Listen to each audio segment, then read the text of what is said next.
I know that it's probably a little too early for some of you to discuss Christmas music, but that's what I'm going to be doing in this edition of CD Junkie. So if it's too early, why don't you maybe save this video and come back to it later? Otherwise, I encourage you to hang out with me, and I'm going to be sharing some great titles with you.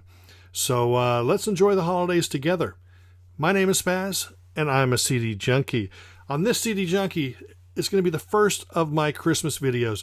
The ones I'm going to discuss are the titles that are just really near and dear to me, CDs that contain the music that I grew up with. It's a small stack, so it'll be a shorter video, but I wanted to get personal on this one. I feel that Christmas music overall has sort of lost the joy. Sure, over the years, Christmas is always a cash grab for the labels. Also seemed that Christmas music was taken a little more seriously. It was about the season. It was about the feeling. It was about the spirit of Christmas, whether you were religious or not. It was about something. You felt something. And now it seems like every Christmas album that comes out is just somebody saying, oh, listen to my voice. Listen to what I can do with my voice. It has nothing to do with let's celebrate the season together. Let's celebrate this time. Let's be kind to each other. Let's care. Let's show love and compassion. No, it's more like, oh, my voice. Look it. Oh, my voice can do acrobatics on Silent Night or whatever song. So I'm not really a fan of anything past maybe the mid-70s. I love certain songs that have come out since then, but really the stuff that I have such a passion for came out between the 40s and the 70s. So let's start with the first title, but let me set a scene real fast for you. Christmas morning at the Schnee household, when we were all little kids, we'd be anxious in our room waiting to go out and see what Santa brought us. We'd have to yell down the hall, Mom, Dad, are you awake? And finally, when they got up and they went and they turned on the lights and they set everything up and they made their coffee and they settled down so they can watch us open our gifts, they would always turn on the light, and then they would turn on a particular album. That particular album was Glen Campbell's That Christmas Feeling. Now, I don't have that cover, that album cover, but the entire album, That Christmas Feeling, is featured on this Glen Campbell Complete Christmas Recordings that came out on Real Gone Music. This not only includes that entire album, it also includes some other Christmas tracks. Now, interesting about this Glen Campbell album is it does have a few standards. I think like Have Yourself a Merry Little Christmas and maybe Pretty Paper. Those seem to be the most well-known. Old Toy Trains, which is a Roger Miller song. But generally speaking, a lot of this is obscure stuff. It's classic Glen Campbell. The album came out in 1967. I don't know why they have this jumpsuited Glen Campbell. Sort of takes away from the feeling of the album. But boy, talk about, just the first 10, 11 tracks of this album is just amazingly warm and heartfelt and really contains the true meaning and feeling of Christmas. A lot of passion and Glen Campbell's voice. And I mean, it sounds like those classic Glen Campbell records, Wichita Lineman. And by the time I get to Phoenix and Galveston, it's got that same sound, but it's all Christmas oriented, and it is just absolutely stellar. I recommend that. That is probably my favorite Christmas album of all time. Another album that we heard around our household all the time growing up was the new Christy Minstrels. There were actually two new Christy Minstrels albums. The first one, I think it came out in 1962, which is the first one there. That actually, there are no standards on that, but it's got this nice, warm, folky, Christmas spiritual feeling, and it's just absolutely fabulous. Interesting thing about this, I mean, a lot of people have come and gone through the new Christy Minstrels. Barry McGuire, who did Eve of Destruction, was a member. But a guy that I always remember seeing on the album covers was Mr. Larry Ramos right there. That's Larry Ramos. And interesting thing about it, he actually ended up joining the association in 1967. So he's one of those voices that you hear singing Never My Love. He was with the association kind of on and off until his death in 2014. But anyway, it's an absolutely fabulous Christmas album. This is two completely different versions of New Christy Minstrels. This is under the direction of Randy Sparks, and it just has that classic New Christy Minstrels sound. By this time, it just sounded closer to by the second album here, sound closer to a Mitch Miller, Ray Conniff, folky type thing, which is still good, and it covers a lot more classics. But the first album here is absolutely stellar. But you need to get the CD because it's got both of them, and it even has a couple bonus tracks. So definitely get that. The Complete Columbia Christmas Recordings by the New Christy Minstrels.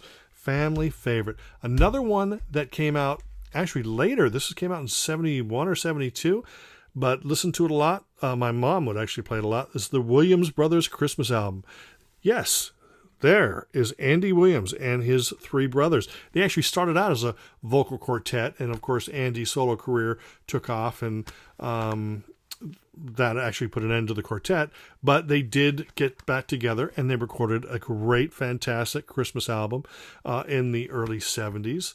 And this is it, and boy, does it have that feeling and that passion of Christmas, and their vocal blend, perfect. It just gels, and their voices, their harmonies are perfect for the holidays.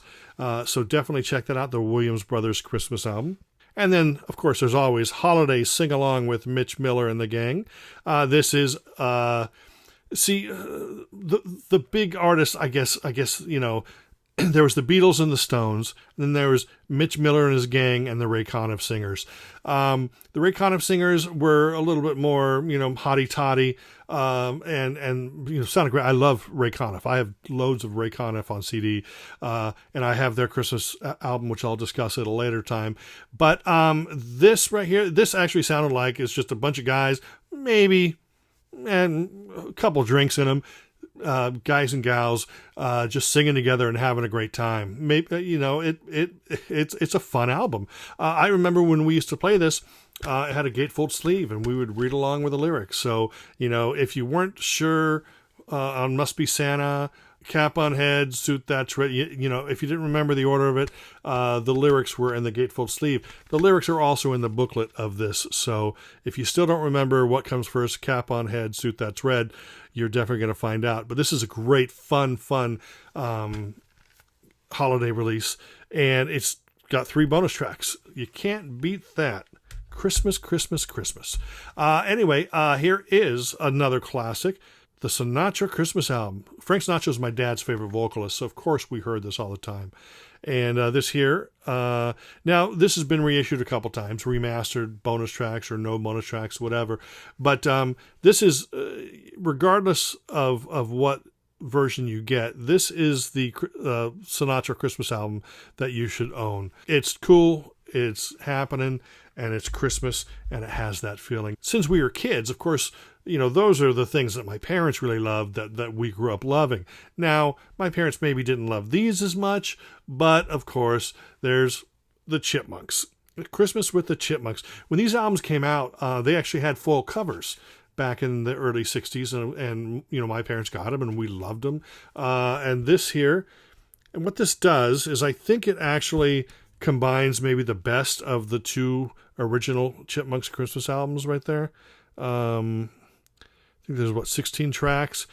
So it's missing a couple. I wish that they would have just thrown both albums on one disc. And I think maybe there's probably another reissue that they did that with. But this is definitely a great, this is the original Chipmunks. This is Dave Seville and the Chipmunks, Ross Bagdasarian. And this is actually fantastic. It's wonderful. It's got that Christmas feeling that I loved as a kid and I love today. Everybody loved the Rankin and Bass shows, like Rudolph the Red-Nosed Reindeer. This is the soundtrack to that show. Burl Ives singing Silver and Gold and all that stuff. And this is the best version of Holly Jolly Christmas. But also this, pretty much the first half of this disc are songs from that TV show. The second half is just like an orchestral suite of Christmas songs. I think they just needed to fill up an album. But that's definitely worth your time. And if you don't want to just focus on Rudolph the Red-Nosed Reindeer, you could get that, which is features songs from all the Rankin Bass, including Santa Claus is Coming to Town and Frosty the Snowman and Rudolph. and that's a really fun collection. It's not complete, obviously. There's songs missing, but it does feature the highlights, and it's perfect to just throw on and enjoy and bring back loads and loads of memories. This wasn't a particular long-time favorite in our household, but it's a classic anyway. And I've heard it so many times, working retail, and of course Christmas shopping. You hear everything from this. White Christmas by Bing Crosby. This is the classic Christmas album. Now, you're going to look there and you're going to go, hey, it doesn't have Do You Hear What I Hear? Yeah, because that's later. I have that on another Bing Crosby CD that I will be discussing later. Do You Hear What I Hear is actually one of my favorite Christmas songs as well. It's not on this because it's a different label, but and recorded at a later time. But this is White Christmas, Bing Crosby. That's another one that you should add to your collection. The final disc I'm going to talk about right now. This was not a longtime favorite of the Schnee household, but growing up, we'd hear songs off of this particular artist's albums, and I grew to love it, and of course would hear it retail, like I said. But this right here is an absolute stellar collection. It's Perry Como, the complete RCA Christmas collection. This features 3 CDs filled with great recordings there. That is pretty much everything he recorded for RCA in terms of holiday music, Christmas music, ho, ho, ho. And that is a great collection that you need to add to your CD collection. Anyway, that's it. That's all I'm going to discuss for now. I've got more Christmas music to discuss in later videos. I appreciate you hanging out and listening to what I had to say this time. And let's get together and celebrate the holidays again. Until the next time, my name is SPAZ, and I'm a CD junkie.